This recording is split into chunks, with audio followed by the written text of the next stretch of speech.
Hello, everyone, and welcome to the Graceologie with Gwen Smith podcast. I'm Gwen Smith, and I am so glad you've joined me today. Around here, we have fun, faith-focused, grace-filled conversations, all to help you know and trust God more. Our discussions are honest, often humorous, and always practical, and they're going to encourage you in meaningful ways to live out and lean on the grace of Jesus in the midst of cluttered, messy days. You got any of those? I know I do, and I can't wait to get to today's conversation, which is all about the high calling of love and faith. My guests are a fun, energetic young husband and wife duo, Captain Harold and Rachel Earls. Harold's an active duty Army officer currently serving as the commander of the guard at the Tomb of the Unknown Soldier. How cool is that? He's also a graduate of West Point and is U.S. Army Airborne Ranger qualified. Pretty awesome. Rachel's an Army wife, of course, mom to two little cuties, Leo and Wyatt, and she hosts the very popular Earls Family Vlog on YouTube, which has over 500,000 subscribers who tune in on the regular for real-life, unscripted discussions on faith, family life, and love. These guys are adorable. Harold and Rachel have written a new book called A Higher Calling, which shares their love story and a few life lessons they've learned about what it means for a couple to support and sacrifice for one another's dreams. So ultimately, today's episode is a fun and simple reminder that each of us have a higher calling, which is to love God, love people, make a difference, and be thankful.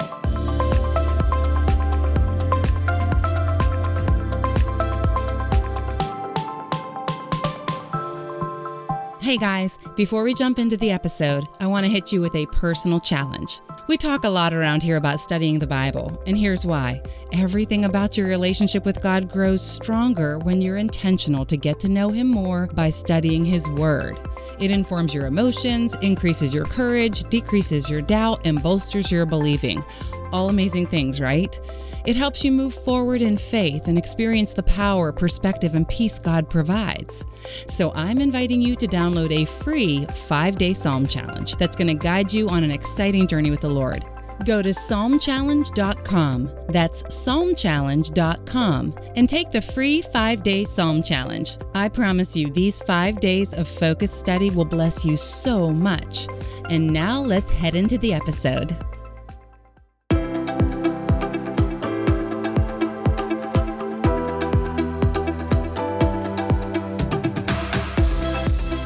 Captain Harold and Rachel Earls, welcome to the Graceologie podcast. I'm so excited to have you guys as guests today. Oh, thank you so much for having us. We are just thrilled to be here. Well, I always get started around here with what's called a Fast Fun Favorites round, where I put my guests on a hot seat of sorts, and the purpose is to just get to know you in a casual, girlfriendy kind of way. So sorry, Harold, we used the word girlfriend. Oh, man. We love it. We're ready. Hey, right. I tell you, Rachel just took off her sweatshirt, so she's ready to go. That's so perfect. All right, Harold, you are first. What time do you wake up? 4:17 in the morning. Oh, my word. Okay. Top Gun or Saving Private Ryan? Saving Private Ryan. On a scale of 1 to 10, how important is it that you make the bed? -4. Okay, Harold, what's your guilty pleasure? Brownie batter or Toll House cookie dough. Has to be Toll House. Okay. Very specific. Rachel's shaking her head over here in agreement. So I'll probably say the same thing. All right. Harold, what's your favorite sport? Baseball. I played baseball in college at West Point, actually. Yeah, I figured that was going to be your answer. So here's your next question, follow-up. Who was your biggest college win against on the baseball field? So my biggest college moment, we actually played the New York Yankees. We lost, so I can't say it was a win. No way. Yeah, it was pretty awesome, actually. It was an incredible experience. But biggest win was definitely beating Navy. Beating Navy. Very good. And then final question for you, Harold, is tell me about the best day you ever had serving America as an Army officer. Wow. I think that's pretty deep. So to give some context, I'm the commander of the guard at the Tomb of the Unknown Soldier. And for me, I think the moment that I will never forget is the first time I heard taps played at 2300 at 11 o'clock at night when no one was on the plaza but me and my fellow tomb guards, and hearing that echo across Arlington National Cemetery gave me incredible chills. Wow. That is special. Big time. Wow. Thank you for sharing that. And thank you for your service. Rachel, are you ready? Yeah, thanks for support. Absolutely. I am ready. Oh, perfect. Rachel, beach or mountain?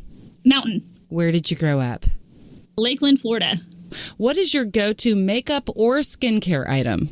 Maybe concealer, because as a mom, I got some dark circles under my eyes because I am tired. So just to cover that up. But I like to go natural a lot. Yeah. What is your favorite concealer? I use the Maybelline something about eraser. I don't even know. I'm not a makeup expert. It's something about erasing something. Okay, Rachel, how tall are you? I am 5'4" and about 5'8". On a scale of 1 to 10, Rachel, how often do you use emojis when you text? 4. Okay. Chopped or fixer-upper? Fixer-upper. Okay, and Rachel, what Winnie the Pooh character best represents you? Oh, snap. Maybe Tigger, although I loved Piglet growing up. Maybe just because he was tiny, but maybe Tigger. Just bouncing off the walls. Yeah, totally. All right, who was your first celebrity crush? Brad Pitt. Yes, sir. There was no pause there. Final question for you, Rachel, is tell me one positive thing about this season of quarantine. Oh, man. So Harold and I were talking last night, actually, and it was not in the greatest moment. I've actually been kind of in a season of struggling. And at the end of our conversation, I was telling Harold, I was like, you know what? I'm grateful for this season because it's teaching me even more empathy for other people and what they're going through and their struggles. And just not to push past that, but to go deeper into what people are feeling. So I'm thankful for it and how it can just help me relate to other people. That's awesome. Okay, well, that was fun. I feel like I do know each of you a little bit better. Would you guys now just take a moment and introduce yourselves to my Graceologie community and kind of talk about what God has you doing right now? So I'm Captain Harold Earls, and I'm an active duty Army officer. And together with my wife, Rachel, we wrote a book, A Higher Calling. Yeah, so originally, it's funny, my husband climbed Mount Everest and he came back and he wanted to write a book, but it was just going to be about the climb. And early on, I was like, you know, I think there's a bigger story here. I want to know personally how God's working in your life. And kind of over the years, it turned into something bigger than that. And it kind of led to where we are now, where we changed the whole idea of the book and we wrote it from perspective of both of us. So you have Harold chasing his goal and you have me back home sharing my struggles and my fears and how I'm leaning on God through all of that.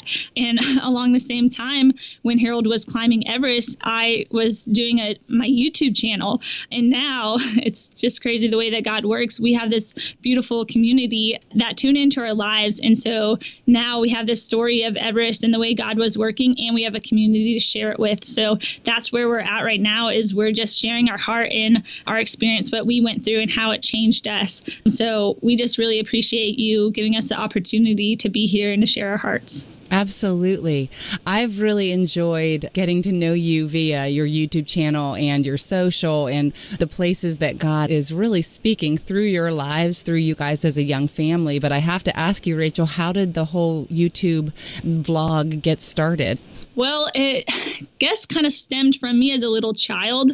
I think I was about 6 years old when my sister had this awesome black and white video camera, but she set it up for us and you could actually see ourselves on the TV. And I loved it. I thought it was so cool. So I kind of started pretending like I had my own show, talking to the audience and, you know, doing infomercials. And I know it's kind of a little silly, but I really enjoyed it. And as I grew up, I did television production team in middle and high school. And when Harold and I started dating, when we were together, because we were long distance up until we were married, I would always pull out my phone and just record videos of us. And so I was going through this dark time after I had graduated from college because I felt like I didn't know where I was headed in life. I know so many of us can relate to that. Yeah. You know, I just didn't have that clear answer that God was calling me to be a doctor or a lawyer or something. And Harold's path seemed really clear since he was in the military. And I was almost just waiting on him,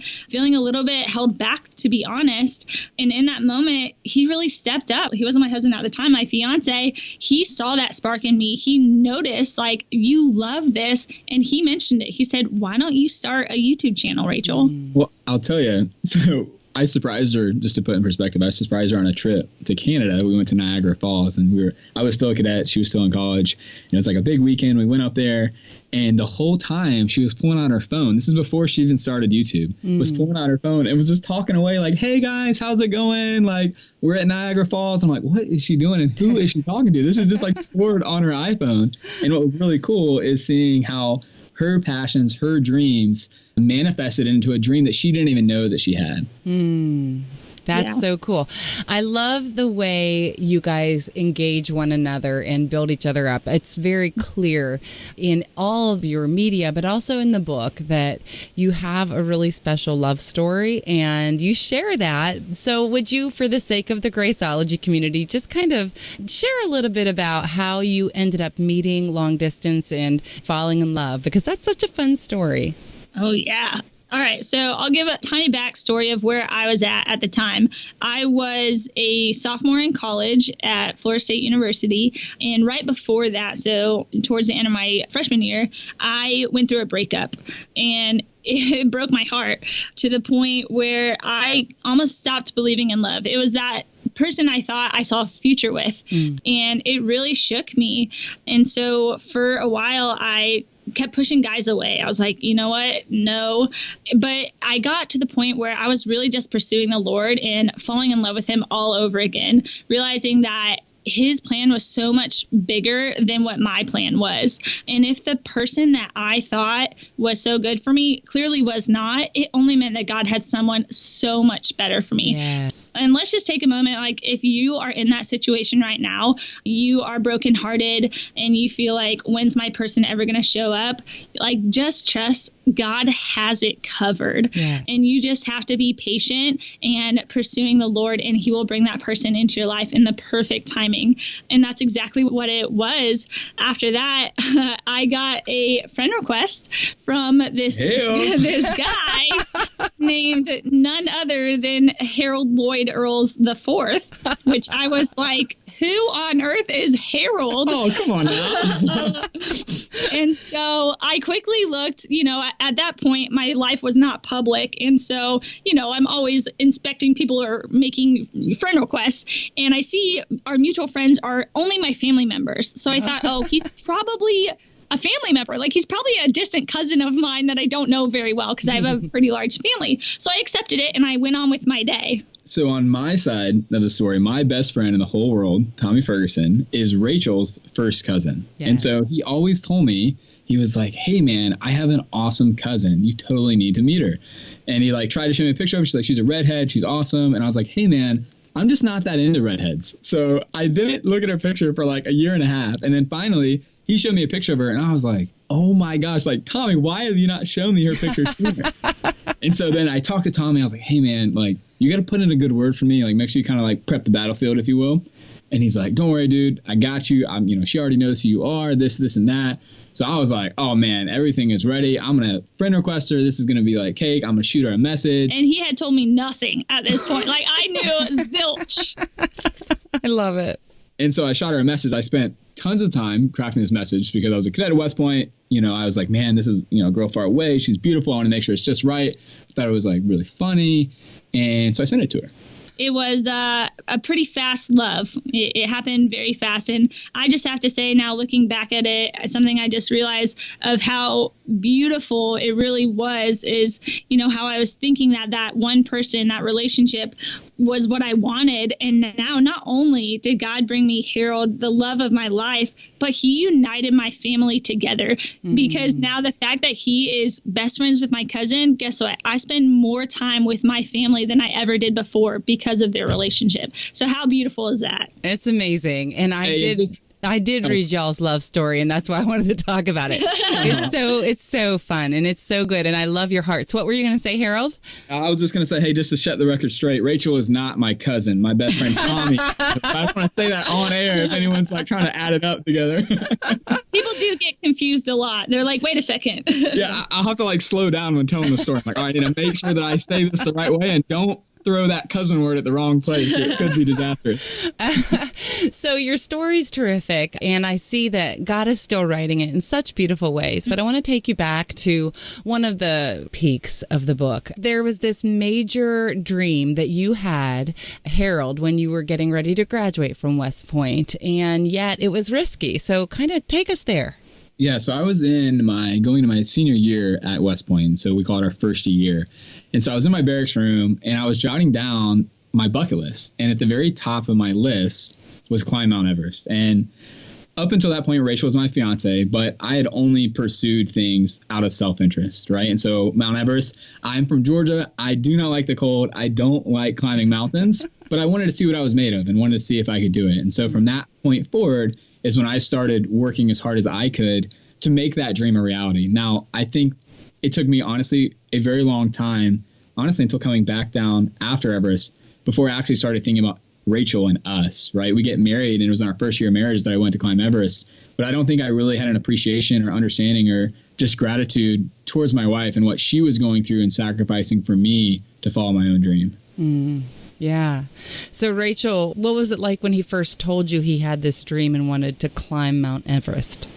Well, I'll say it is not what you're probably expecting because it just wasn't surprising at all to me. I think if anybody told anybody they're going to go climb Mount Everest, you would probably be like, what on earth? But for me, I was just like, okay, it's any other day because it's Harold over here. And he likes to dream big. You know, right before that, we were actually planning on going out to the Maasai tribe out in Africa, trying to go, do our own adventure. So, yeah, so it wasn't surprising. It was kind of very fitting.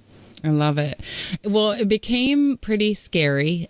I have to say that the trailer for your book is what hooked me on investigating you guys more and prayerfully considering having you on to share you with my Graceologie community. And oh my word, for all my Graceologie girls that are listening, I'm just saying I am going to put the trailer to A Higher Calling on the show notes page because it will wreck you in such a crazy way. So there was some serious danger times, and God really challenged you to step up and trust him in new ways, didn't he, Rachel?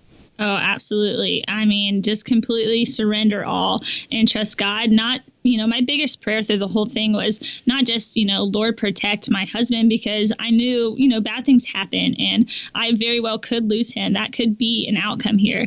So that prayer was, God, carry me through this. Make this be for your glory. Whatever it is, God, show me the beauty within it. And, I'm thankful for it because look where we are now from that faithfulness. Yeah. So how did you get to the point where through your lament and through your journaling, I love that you are a journaler, and I love the way in the book we get to see that you kind of talk to God like you're writing him a letter sometimes, and I thought that was super cool. But what, it sounds really good. Yes, God was bidding me to trust him, but what was that like on hashing it out? So for people that are going through a hard time and they're just like, I'm really on a struggle bus here. Trusting God is not natural for me, and daggone it, it's just really hard. So put some skin on that for us. Yeah, for sure. So, first I'd want to ask hey, who's the person in your life that you trust the most?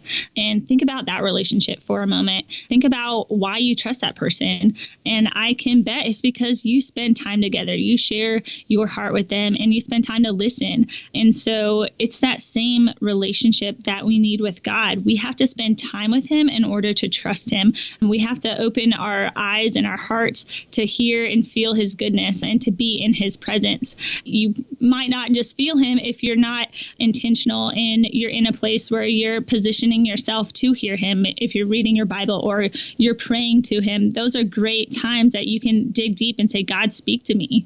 Yeah, that's really important, staying connected to the heart of God. And I always say that you don't trust someone you don't know. And that's exactly. Yeah, it's what you're talking about. So, Harold, you had to trust God in quite a different way than Rachel when you were, in the middle of your climb. And in your book, you talk about the feelings that you had to overcome and press on through when you were, facing adversity and when storms were coming through. So talk about what trusting God looked like in the middle of all of that, in light of the fact that you had this beautiful young bride at home and things that were going on in your heart and what God was teaching you.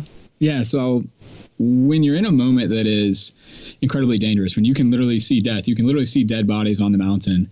It's actually not that hard to put your faith in God. You are like, hey, I need God. I need God by my side. But I'll tell you where I failed was I was more like a roller coaster. It'd be up and down. When I felt like I needed God is when I would rely on him. But then when I get back down from the mountain is when I would lose some of my faith, when I would just go on with my life. And I think that it wasn't honestly until after getting back down from Everest. While I was on Everest, I was listening to worship music because I wanted to be close to God, because I knew that I needed God, because I knew that death was very close.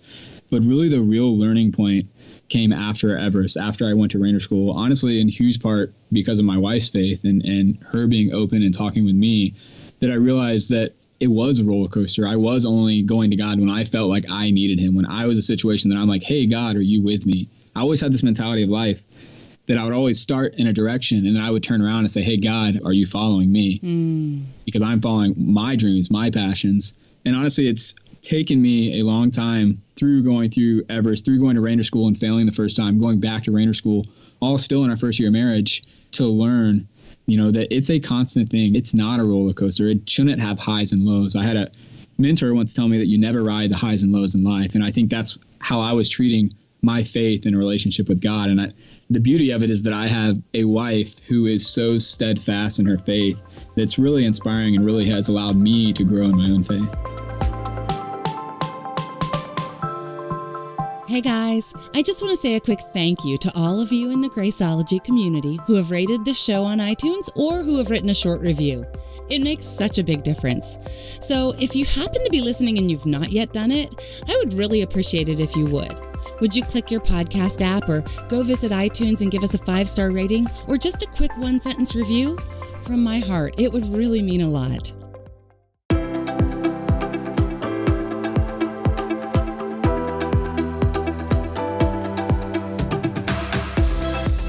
I can totally relate to, when things are hard, they say it knocks you to your knees, then you're in the perfect position to pray. And that is our tendency. I know it's mine, is that when things are really hard, we're desperate for Jesus. And then when things get good, we're like, oh yeah, I got this, God. Why do we do that?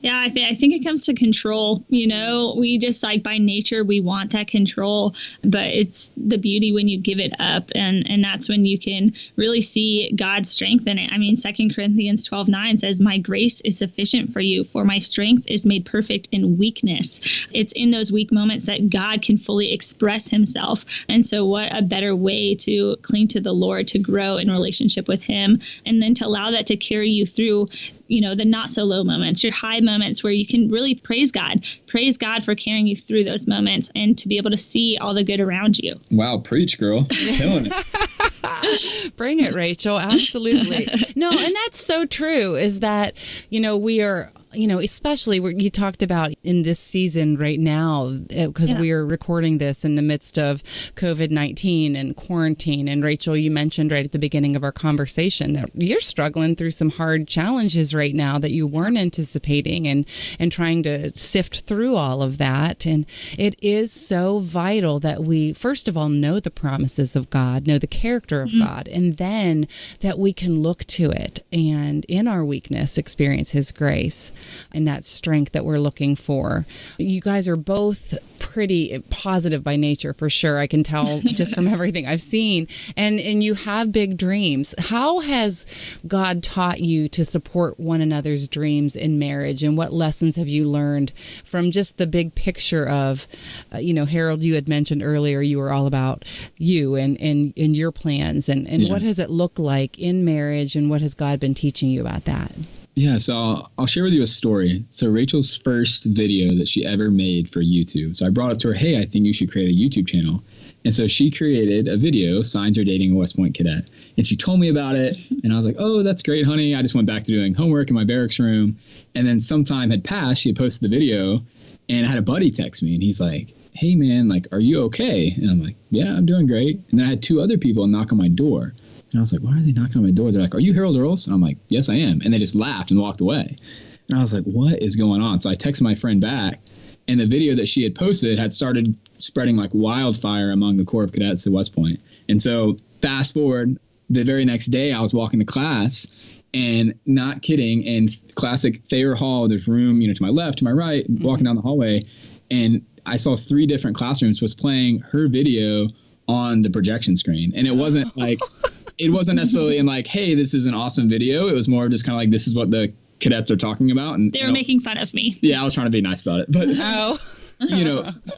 for me, I don't know. I felt like in that moment, it was my job to support my wife, because I knew that although people were making fun of her and for her first video, it was a way that she could express her voice and follow her dreams. And I think that's one of the biggest things in life that you can do for your spouse is it's not about shaping their dreams. It's about saying, hey, what are your dreams and how can I come around you and support you? That's something that Rachel did when I came with the idea to climb Everest. It wasn't just, after that first phone call, it was like, hey, great. You go climb Everest, I'll support you. It was like, I'm your number one teammate. I'm going to stay up late with you. We're going to do logo ideas together. We're going to brainstorm fundraising ideas. We're going to, get climbing gear together and figure out how we can train together and learn different knots and things like that. And that is what I learned from her through all of this.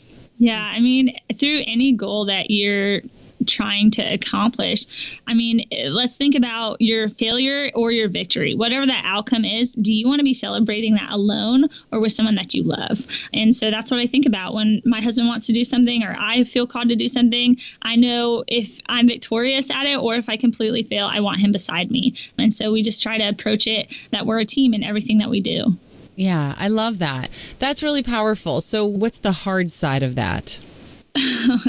There are a lot of challenges, definitely, no doubt, because we're 2 different people, and so we approach life differently. And I think the thing that keeps us back in the same line is you have to step outside your small goals and say, what is the big goal here? It's okay. What is our higher calling? What is all of this for? And we found like our purpose is we want to live a life fulfilling to God that brings glory to his kingdom. And so we actually came up with a saying that we say at the end of all of our vlogs, and it's love God, love people, make a difference, and be thankful. And so I'd say that that's it for us. So our goal is doing that and making sure it's aligned with where God is calling us. And if it is, then great. We will go at it together because we know God's on our side. Yeah, and I think for me, the biggest thing is that I tend to take Rachel for granted, honestly. Like, she's my number one teammate, my number one fan, but she's probably the last person that I have a tendency to thank or to say, hey, how are you doing? How are you handling all of this? I tell you, with Everest, that was one of the biggest lessons learned as far as our relationship was just that, was she was by my side. She was the one staying up late with me at night. But fast forward, we made it to the summit. We came back down. We had this big summit party. And so we invited everyone who played any type of role in the Everest expedition, from sponsors to media to big donors. And I got up on stage and I thanked everyone who played a huge part. And Rachel was sitting front and center. And I didn't even thank her at all. And she was staring right at me with just, big eyes, looking at me like, I'm so proud of you. And yet I, as a husband, had totally failed to thank her. And it was like, she didn't need to thank you. It wasn't like, hey, now's your time to thank me. But it's just that gratitude. It's showing her that, hey, we are on the same team, right? I think a lot of times we're like, yeah, I know she's on my team. Yeah, I know he's on my team. But I think we take them for granted. We don't take a second and pause and say, hey, thanks for being there by my side. Thanks for being my number one teammate. I think that's really powerful, Harold. And I think that even when you said that, of course, in my heart, I'm thinking, goodness, that is my tendency as well. And I'm sure that my listeners are probably nodding in agreement that it is our family. It's our spouse. It's our loved ones. It's our best friends. It's our job. And it is so easy to take for granted those who mean the most to us, or, the things that are God's biggest blessings in our lives. For me, I've learned that the power of gratitude, like just being intentional to be thankful for things, is it almost increases our awareness of the fact. Absolutely. Yeah, of the value of the people and relationships in our lives, the positions. But, even as you were saying that, Harold, she didn't need your thanks, but it is such a valuable blessing that we can give to one another. And the other night, my husband, Brad, and I were prepping to go to bed, and my daughter, we have 3 kids. We talked earlier off air that we started with 2 boys. We have 2 boys and a girl. We had all 3 of our kids in 3.5 years, but our baby girl's the 3rd, and all 3 of our kids are in college right now. And so she walked into our room the other night, and she just said that a friend from college, that on Easter Day, her friend's father died suddenly, and he was literally really young, and it was shocking. And it just was, one of those stark reminders that taking people for granted is not a higher calling. The higher calling is loving those, exactly what you said, loving God, loving people. I'm grateful that you guys have brought that up, because just in my own life, and I'm sure in the life of my listeners, that can become such a pattern. And especially in these times right now of quarantine, when we're in close proximity to one another, we can agitate each other, we can say unkind things and get annoyed and feel overwhelmed and allow our emotions to get the best of us. But loving well is really a spiritual discipline, and about being yielded to the Spirit, right? Mm-hmm. Yeah, for sure. I think an interesting corollary to that is, undoubtedly, when you are pursuing your dreams, it's going to require sacrifices by those who are most close to you. So you mentioned your best friends, your cousins, your family, your spouse. Yeah. Those sacrifices are going to happen. But I think the key thing there is communication and being open about that. I think one thing we failed at, or really had to learn quickly while we were on Everest and then afterwards, and honestly in this moment right now, is communication. There was a moment we were on the mountain, and I was in my tent. We're at Advanced Base Camp. It's about 20,000 feet.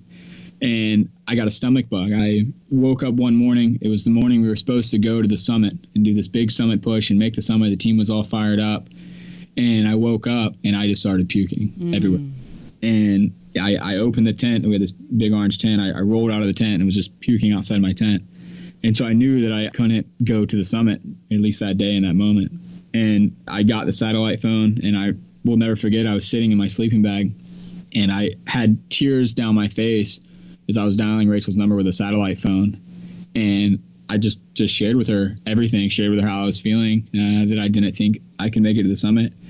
And the way that she came around me in that moment was a moment that I will forever remember, and it will be forever impactful on our relationship, because she knew that her communication there wasn't, saying, hey, you got this, you can do this. It was like, hey, I'm going to show him love. I'm going to show him support, because this is what that moment calls for.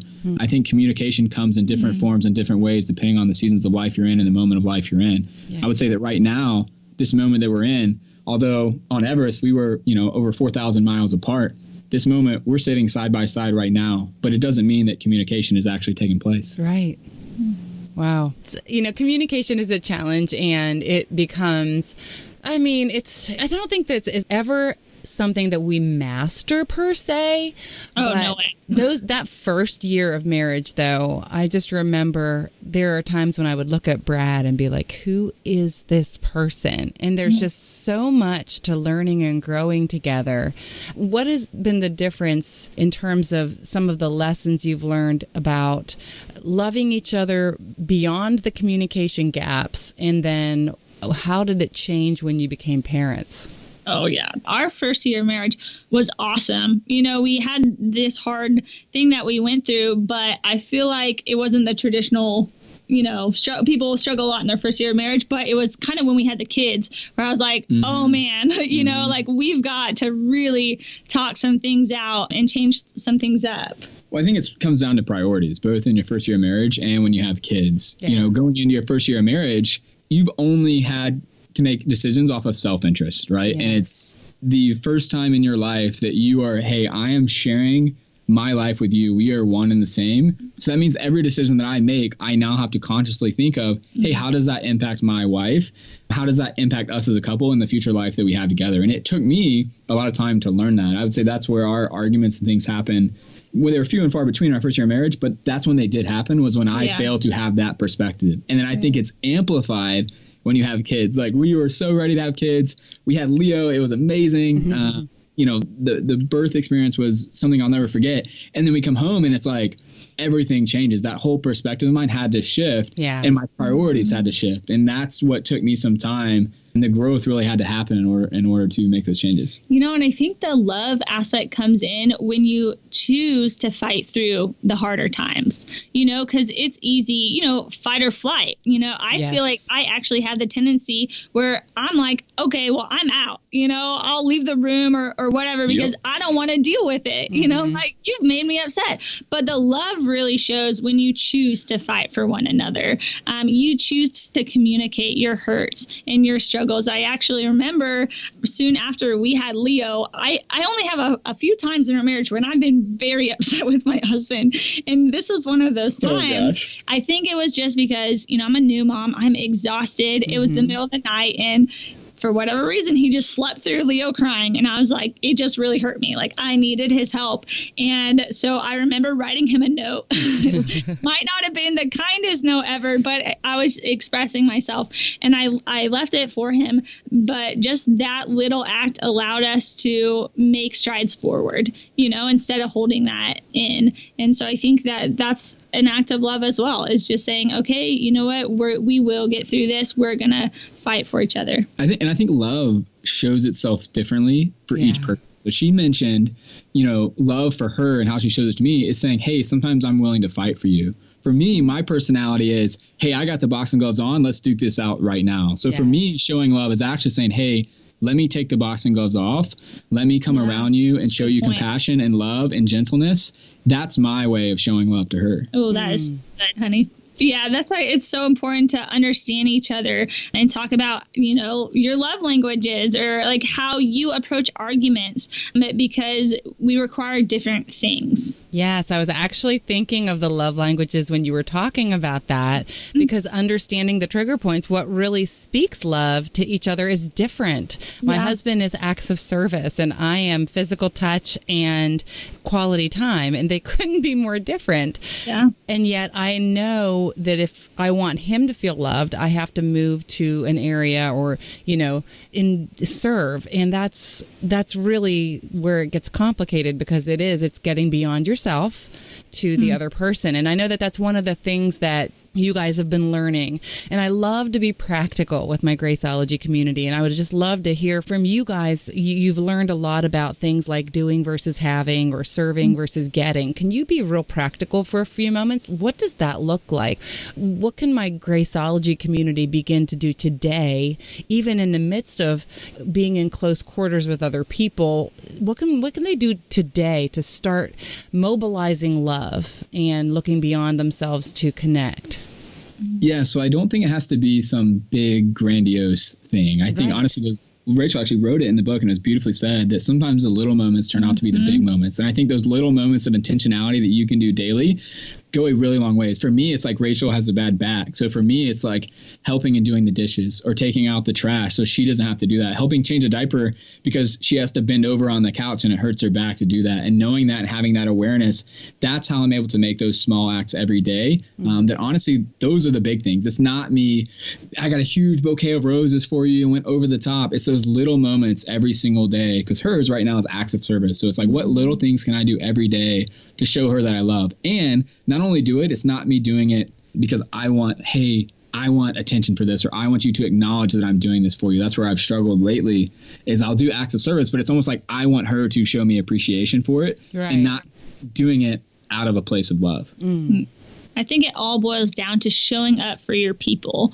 What a time now. If you're feeling alone or isolated, chances are the other people that you love are feeling similar. So how can you show up for them? Call them. Tell them that you love them. Hang out with them, whether it's on a Zoom call or whatever.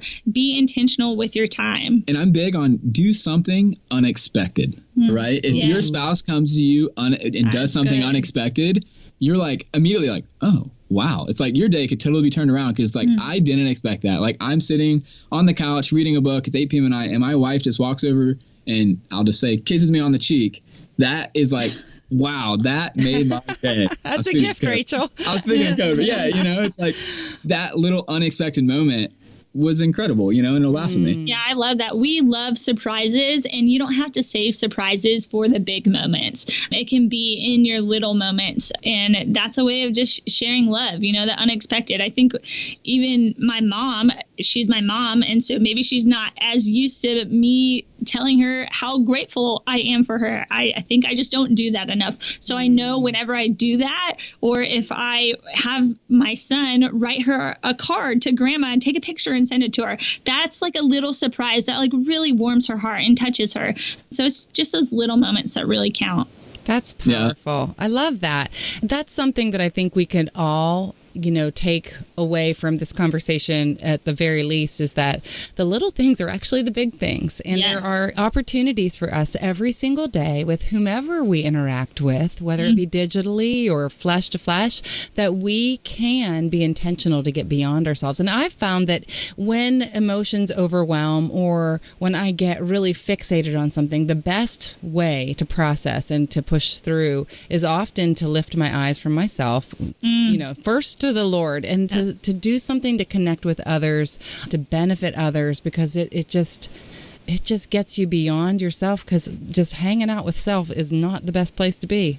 Yeah, absolutely. Yeah, I'll tell you this. One thing that Rachel did, it just dawned on me when you were talking, is she would leave me, and still does, little note cards that she puts them in places of my life that I happen to run into. So she'll put it in my shoe one day. She may put it next to, the steering wheel, so I see it at 4:30 in the morning when I'm going out to my car.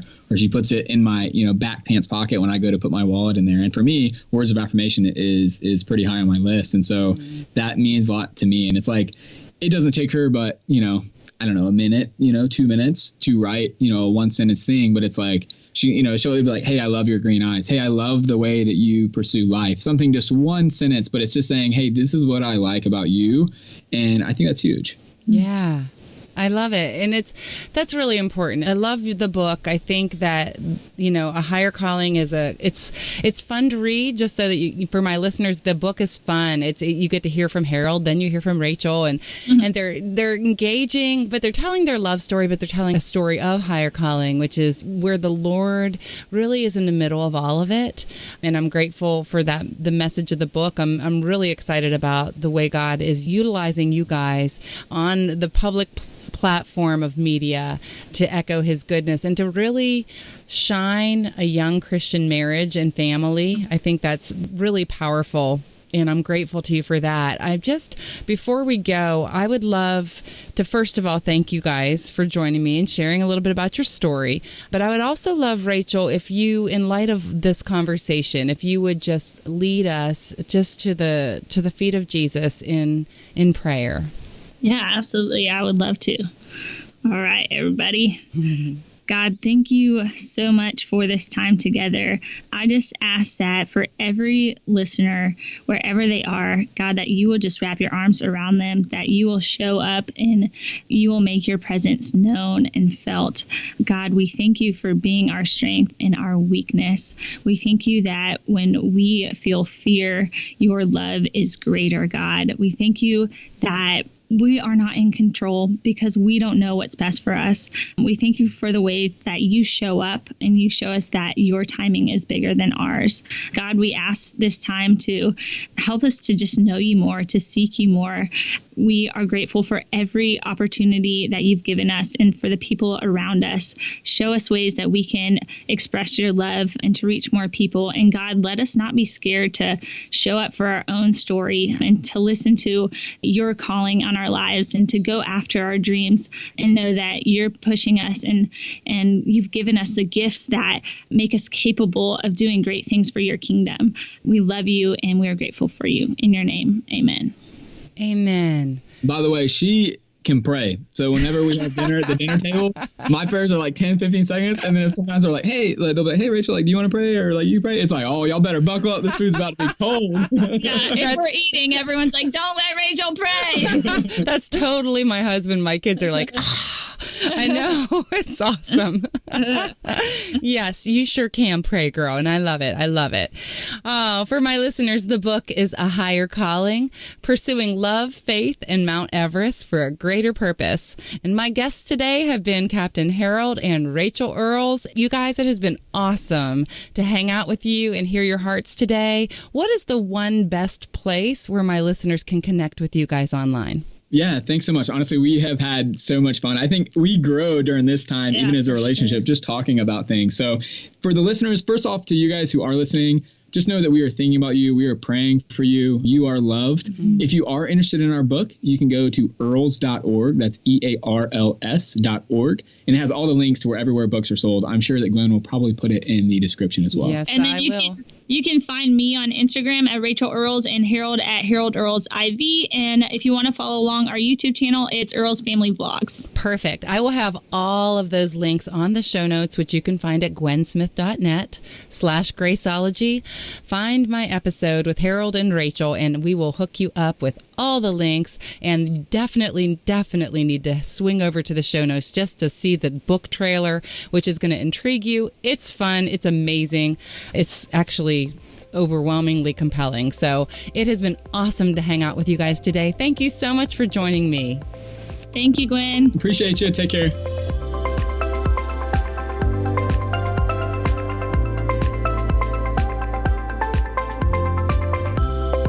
What an amazing young couple. I really loved that conversation and hope you did too. Be sure to visit Harold and Rachel online and connect with them on social media for sure. Today's show was edited by Chad Shooping, and the music is by PremiumBeat.com. If your church hosts women's events, or if you have questions, comments, or topic suggestions, hit me with them, girls.